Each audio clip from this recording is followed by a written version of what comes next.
Ano?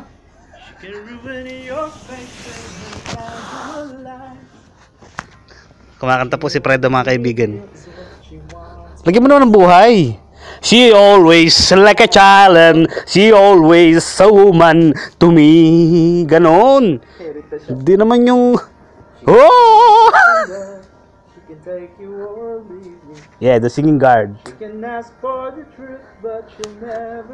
The hidden talent. She'll take what you give her as long as it's free. Yeah. Yeah, she steals like a thief, but she's always... Siya po ang panlaban po ng Davao.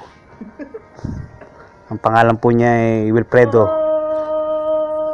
She takes care of herself. Tinatago niya po yung mukha niya kasi yung ngipin niya kasi laki ng ngipin ni Bugs Bunny. Ito niyo naman po, oh.